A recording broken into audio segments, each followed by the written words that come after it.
Oh yes, that's right. With this, it is clearly a Doctor Who themed video. Stick around.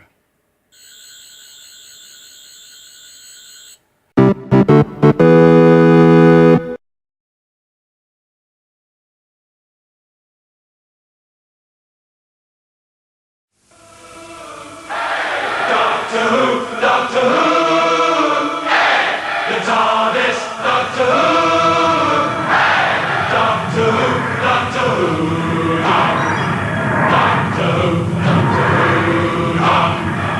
Doctor Who.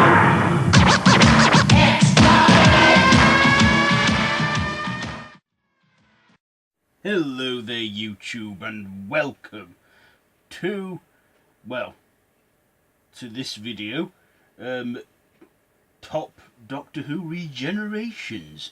Now, given that the show is due for another regeneration at Christmas, where Peter Capaldi will step down as the Doctor and Jodie Whittaker will be taking his place as the 13th Doctor, I thought I would, look back and rank up all 13 regenerations of the show. So, from my least favourite to most favourite. And, I took me some time to rank them all up from best to worst and that. So here we are, all my top 13 Doctor Who regenerations. So let us begin, shall we?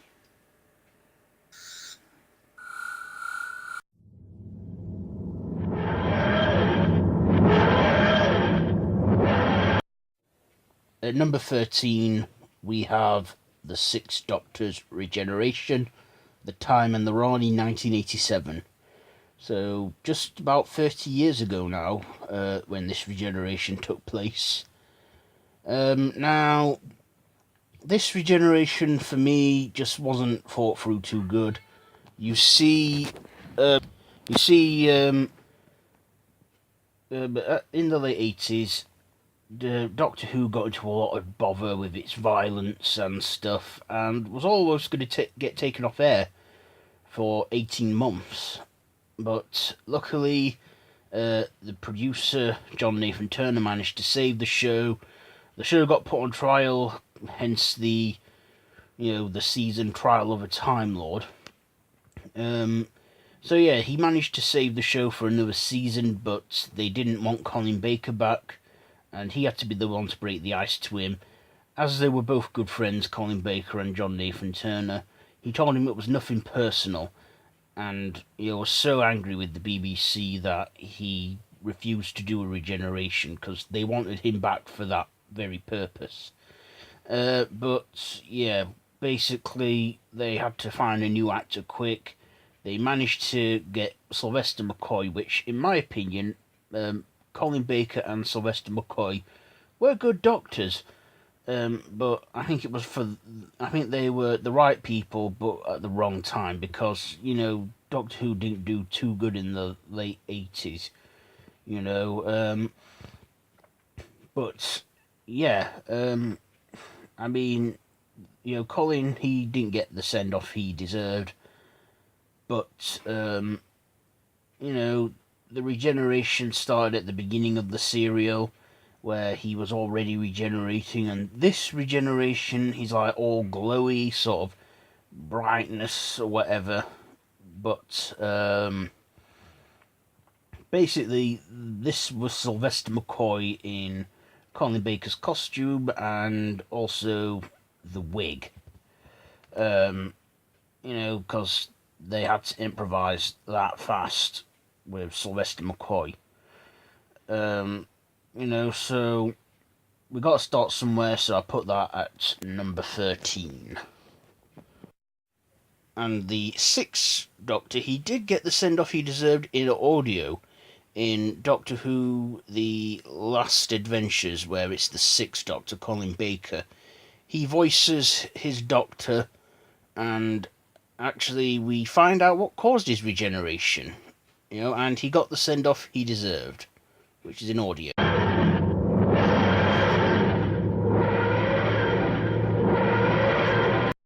Number 12 is the 10th Doctor's first regeneration.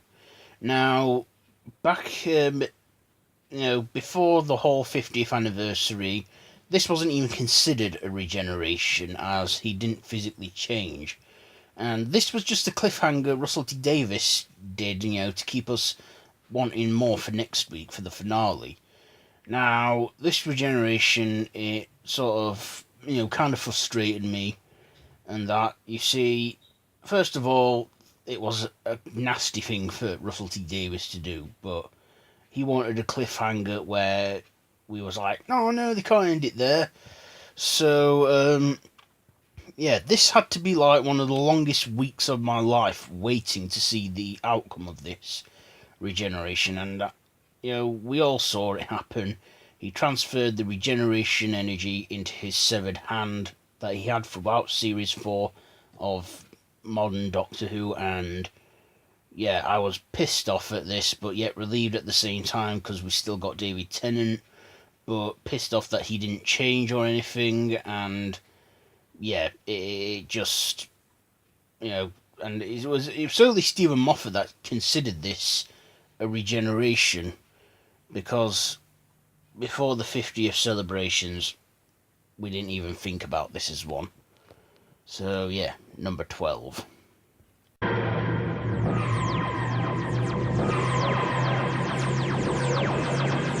At number 11, it is the third Doctor's regeneration. Now, I think that Planet of the Spiders is a fairly decent serial, and I think John Pertwee gave a great performance in his final scene as the Doctor. It was sad, yet, we were given a strike of hope when we knew it was the regeneration. This was also the first time regeneration was actually used in the show. I mean, it was not used, it was never even called regeneration, like at the end of the Patrick Troughton era or at the beginning of it. This was, the first time they used the term regeneration. And of course, whoever came up with the regeneration's a genius, because it wouldn't have lasted as long as it has done. So, I'm basically judging these by the effects they had. Now, probably in 1974, this was considered groundbreaking, but I felt like there weren't enough effects for this regeneration, as it's like John Pertwee just faded into Tom Baker, like John Pertwee faded away and Tom Baker just emerged from it. I just, they probably blew a lot of the budget on all the effects in this serial alone, but I just thought it was a bit of a dull transition. But, at least John Pertwee got a good send-off for this.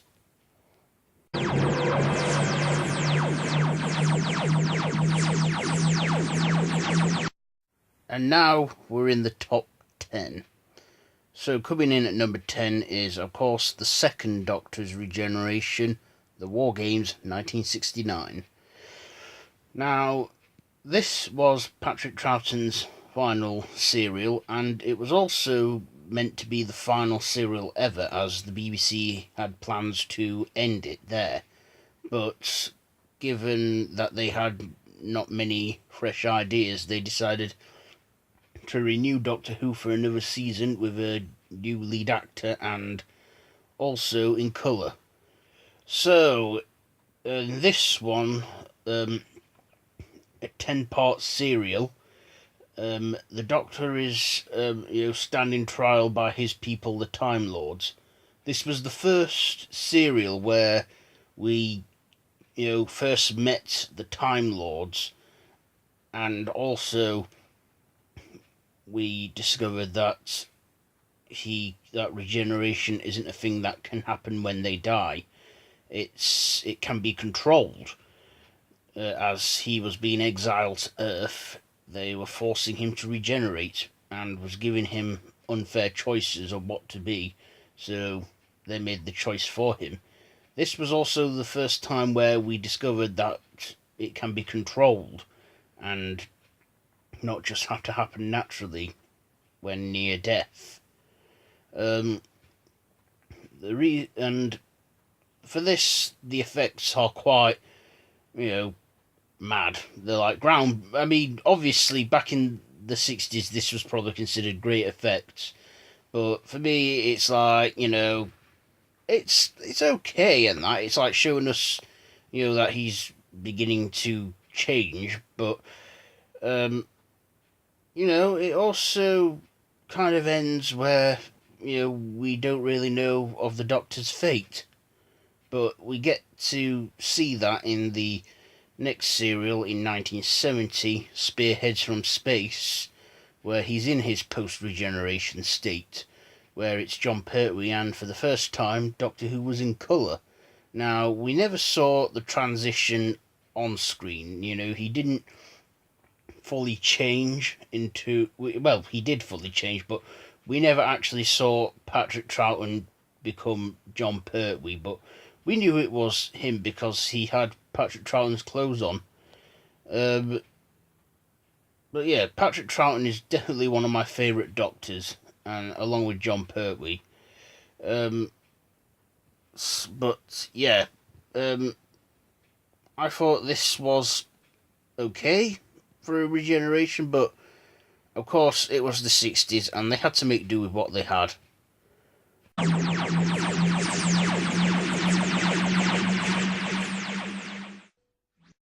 Now, coming in at number 9 is the 10th Doctor's second and proper regeneration. Yes, now, I know, just hear me out. Now, when I first watched this, New Year's Day 2010, I was sad. I even shedded a tear because it was such a sad scene. A sad regeneration, and also with those immortal words, I don't want to go. Now, I thought this was really sad and everything, but then when he became Matt Smith, the 11th Doctor, it's like all that sadness dropped, and I was like, oh, well, here we go again. And for me, this was like a really good but sad regeneration. But looking at it now, this regeneration, for me, looking back at it, I'm thinking, yeah, this really dragged on. I mean, we had the conclusion of The End of Time. I should have mentioned The End of Time. This was in the two-part special, The End of Time, parts 1 and 2, 2009 and 2010. Now, when the moment happens when the 10th Doctor, David Tennant, makes his noble sacrifice to save Wilfred, we have 25 minutes to go, and for me those 25 minutes really drag on. Also, I mean, I was sad at the time when the Doctor knew he had to go and put himself in that glass chamber and absorb all the radiation and that, and I thought it was sad. But looking at it now, I just think he's just having a temper tantrum, going, it's not fair and all that. He's having a paddy, and then he makes his sacrifice, and even then, when the regeneration comes, he still doesn't want to go, even though earlier on that year his whole regeneration and that was prophesied. He will knock 4 times and that. I mean, my 18-year-old self was saddened by this, but my 26-year-old self now, I just think that this went on for a lot longer than it needed. This went on for a lot longer than it needed to, and that's why I'm putting it at number 9 in this countdown.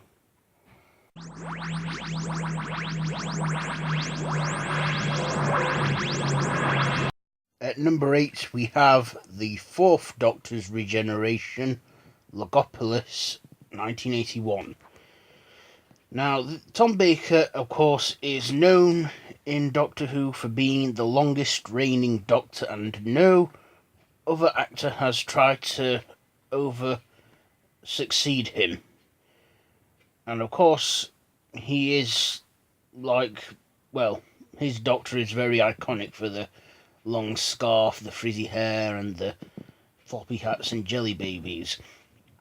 So, apart from Logopolis being quite a boring story, I thought the Regeneration was probably one of the best parts of this. In fact, probably the last 10-15 minutes of this serial where the Doctor is fighting the Master has to be probably the most entertaining throughout this serial. So, throughout the serial, the Doctor kept seeing this ghostly figure known only as the Watcher. Now, it's revealed that at the end he was the Doctor all the time, so my theory on this is that he was the ghost of the Fifth Doctor, and the fourth and fifth Doctors, like, the Fifth Doctor, like, lives in a time loop where he becomes a ghost after his regeneration and goes back in time. I don't really know. For me, that wasn't very well explained. So the effects for this regeneration were pretty much straightforward. Have Tom Baker there, then they cut the camera, then replace it with the guy who was playing the Watcher, then a ghostly form of Peter Davison, and then to the Fifth Doctor.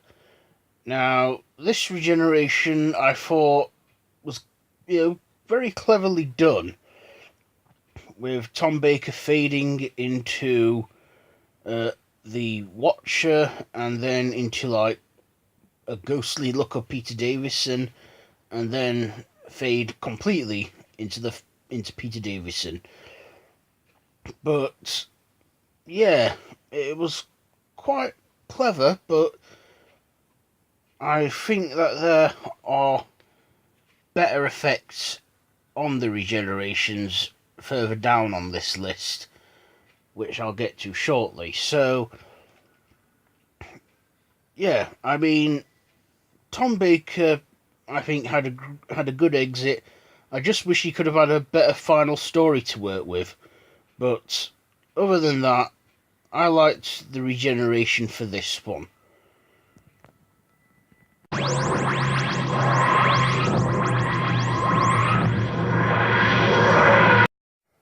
Coming in at number 7 is the Seventh Doctor's regeneration. Now, way back in 1996, when I was about 5 years old, I remember watching this on TV. My early memories of this. Now, back in 1996, that very night when I was watching it, the regeneration was the only thing that I can remember from this. And it imprinted in my mind for quite a while. See, my parents were watching the TV movie, and when I saw the regeneration, Sylvester McCoy change into Paul McGann, I was absolutely terrified at this. I mean, I was so scared that my dad had to take me up to bed, and he stayed with me till I went to sleep. Yeah, I just did not... I was terrified by this, given that it was like Frankenstein, and the coroner at, like, doing the night shift at the morgue, he was watching Frankenstein too.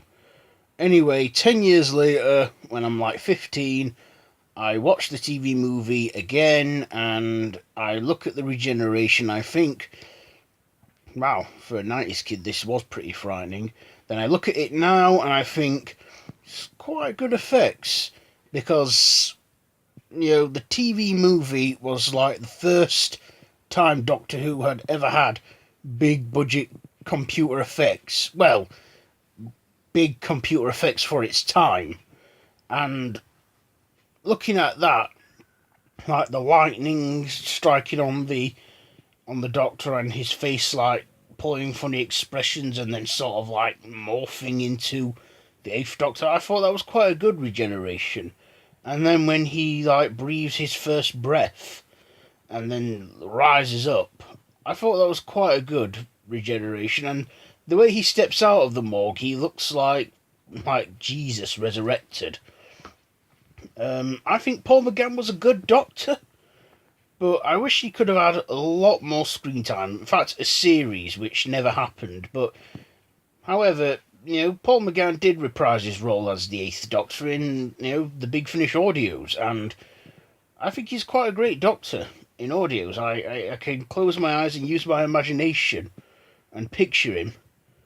So yeah, the Seventh Doctor's Regeneration is at number 7.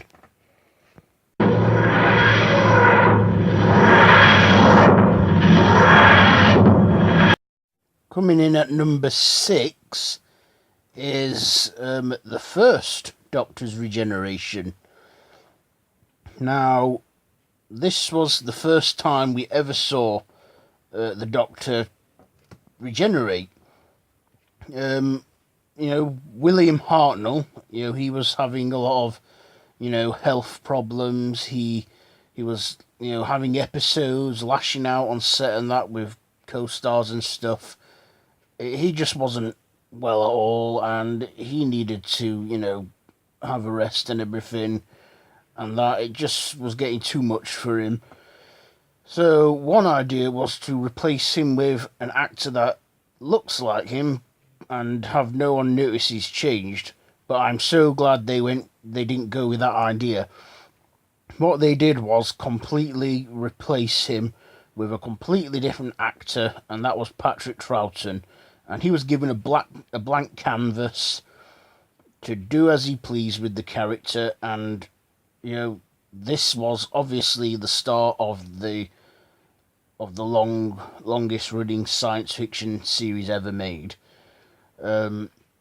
So the effects in this, look quite simple, but back in 1966. 1966, the 10th planet this story was. Watching the whole transition, from him, a light going over him to Patrick Troughton's face emerging and that, I thought it was quite cleverly done. And yeah, this regeneration and that, being the first. And, this also, had like our main character go from a crotchety old man to a cosmic hobo. So yeah, number 6, the First Regeneration.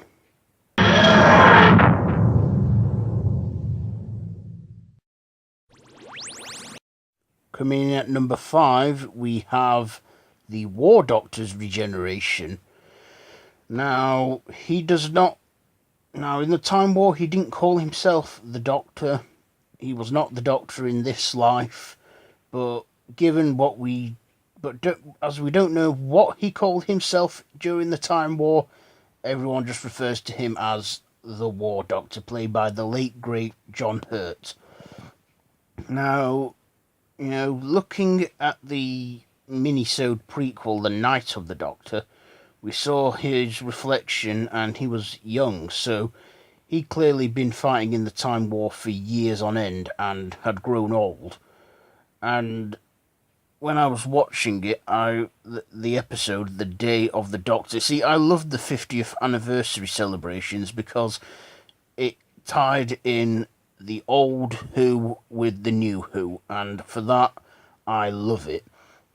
So I liked how he started to glow, and I was like getting right excited. And just as he started changing into Christopher Eccleston, they cut it and it moves to the next scene, and I was absolutely gutted when that happened. And I thought, oh, we're going to finally see him regenerate into the Ninth Doctor, and we're going to see how it all unfolded and that. But unfortunately, Christopher Eccleston, I don't know why he just wouldn't take a few hours of his time to make a brief cameo as the Ninth Doctor and stuff and that, and I still don't know why. It really pisses me off and that, but there you go. So, but yeah, he's regenerating to Christopher Eccleston, and I've seen like fans do like edit this scene on YouTube to quite good effect, seeing him change into Christopher Eccleston and that. So, yeah, number 5, The War Doctor. And this was in the 2013 50th anniversary special, The Day of the Doctor.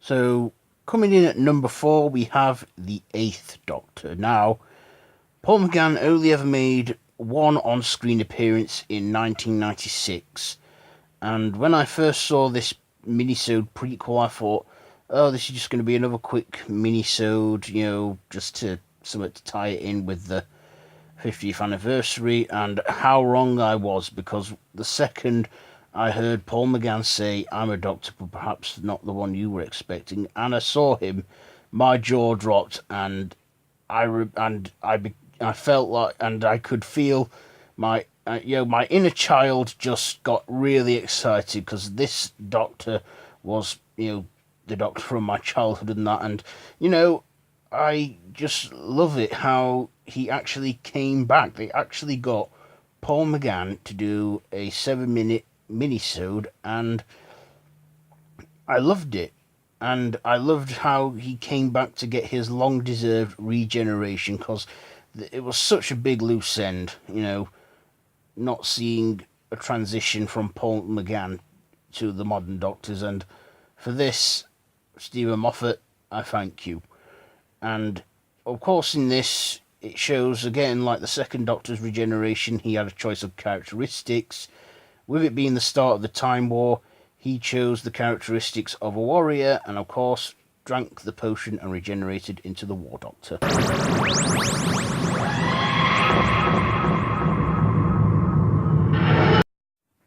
And coming in at number 3, it is the 5th Doctor's regeneration, The Caves of Androzani, 1984. Now, The Caves of Androzani is considered, one of the best final stories for the Doctor, and yeah, I have to agree with that. It is a good story, not to mention a good regeneration. Now, yeah, a lot of us young teenage boys at the time, when watching this, we thought, whilst Peter Davison's giving off a great performance, we was looking down at Perry's cleavage. But, when you're mature about it, you can, and you focus on the Doctor alone.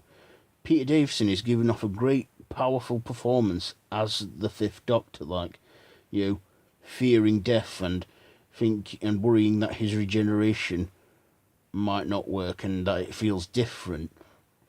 Now, this is considered one of the best regenerations, and I have to agree, it is one of the best regenerations. And if it wasn't for my top 2, this would probably be number 1. This is definitely the best one in the classic era. So, in this, it's like he lays there, and then he has like hallucinations of all the companions he's had, Adric, Tegan, Nyssa, saying that he mustn't die. And then we have like the Master, just doing a sinister laugh saying he must die. And then he sort of goes through this tunnel, like the kind of tunnel you go through when you die. I don't know, but whatever it is a good effect and a good transition from Peter Davison to Colin Baker. So, for that, the 5th Doctor's regeneration is at number 3.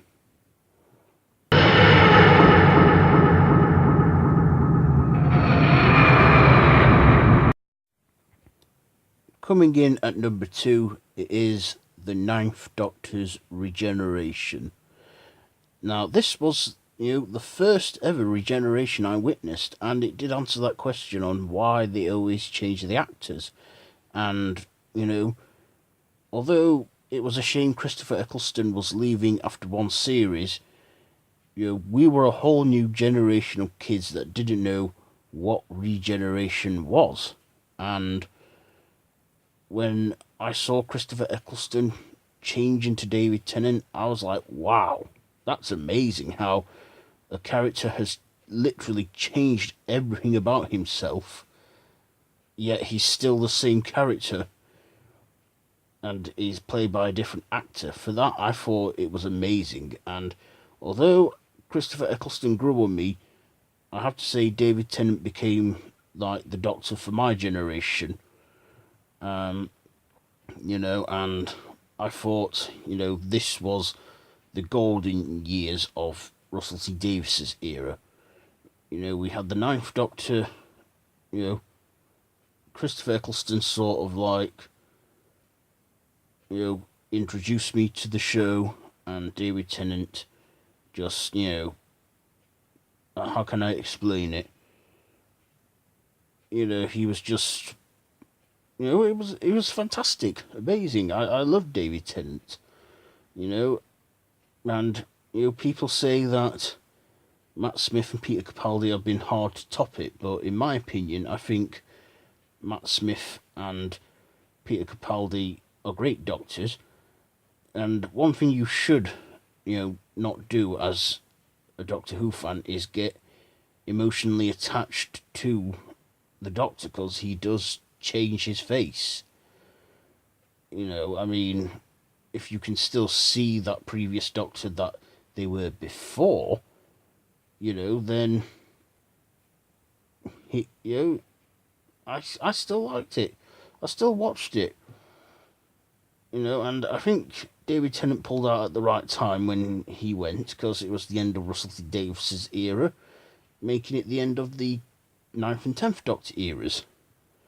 So, yeah, I loved how the 9th Doctor turned into the 10th Doctor, how he shot out in beams and everything. So, yes. At number 2, it is the 9th Doctor's Regeneration, The Parting of the Ways, 2005.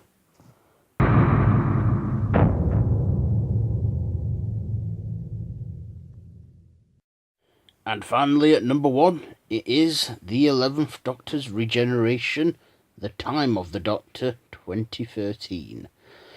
So this was the 2013 Christmas special, and this really answered a big question for me. What happens when the Doctor runs out of regenerations? Well, we soon got that question answered at the end when the Time Lords of Gallifrey granted the Doctor a new regeneration cycle, which I had a feeling was going to happen, because in the 20th anniversary special, The Five Doctors, the Master is offered a new cycle of regenerations if he completes this task for the Time Lords. And I kind of knew it was coming. I was just thinking, how is it going to happen? Because clearly from the events of the Day of the Doctor, he saved Gallifrey and all that. So, we knew the Time Lords were there to give him a new cycle. I also liked this story, like how the Doctor grew old and was on his deathbed and was starting to die until he started regenerating, and he burst out into a massive beam, basically an explosion. And then, in that final scene when Clara's looking around in the TARDIS, the Doctor just climbs the steps, and I'm thinking, is this it? Is this going to be the 12th Doctor? And it wasn't. It was still Matt Smith. His whole body reset itself to the state it was in when it was first born, just so, even though he couldn't stop the change. But yeah, I like this one because, this episode was just over an hour long, which I thought was great. It didn't drag on for like an hour and a half like The End of Time Part 2 did. And also, it didn't drone on. David Tennant's Doctor bid farewell to all his companions and that. For Matt Smith, it was just, even though I thought the brief cameo from Karen Gillan wasn't really necessary, I thought this regeneration was great. I loved the speech he made in his final performance, Matt Smith. All that we're all different people throughout our lives, which is kind of true. And, you know, how he just delivered it. And, you know, during the read-through, when Matt Smith was reading these lines, he actually broke down in tears himself because, you know, the reality kicked in that he's leaving. And, you know, when I watched this too, I was pretty sad, you know. I was like thinking, he's going. And then when... But also, this Regeneration, it was a quick transfer because, you know, watching, you know, him turn into Peter Capaldi, it's like you blink and then you miss him physically change. And that's what he did. He sort of was like glowing. I was expecting him to shoot out in beams. And then he just kicked back and, as if you sneeze, just like in a split second, he regenerates into the 12th Doctor, which I thought was great. We got a new effect for the regeneration instead of him shooting out into beams. But yeah, I like this one. It was a good regeneration, very quick, you know, didn't drag out, and it was good for Stephen Moffat's first ever written regeneration. So yeah, number 1, the 11th Doctor Regeneration. And of course, you know, in the Series 10 finale, the Peter Capaldi's 12th Doctor, we know how he died, we know what's brought on the regeneration, but when I was watching this, I was like, God, he is more stubborn than the 10th Doctor. But of course, we have, you know, one last, you know, performance from Capaldi before we bid farewell to him. He's, you know, going to be doing the Christmas special with David Bradley as the first Doctor, which looks exciting. And, you know, with it being his last, you know, one, I don't think we'll see Jodie Whittaker until, like, the final 30 seconds. You know, I mean, Series 10, I think, was great, you know. And, you know, I like Bill as well, how she didn't have a special name like the Impossible Girl or the Bad Wolf or, you know, or the most important woman in the cosmos. I just like how she was plain Bill. You know, so all I want to see now from Stephen Moffat's final written story is a simple regeneration, you know. You know, no doom and gloom, no, like, all that stuff. I just want to see him willingly accept his fate like the 11th Doctor did, and then just give in to his regeneration, and we're done. You know, we get to see Jodie Whittaker as the Doctor. So, yes.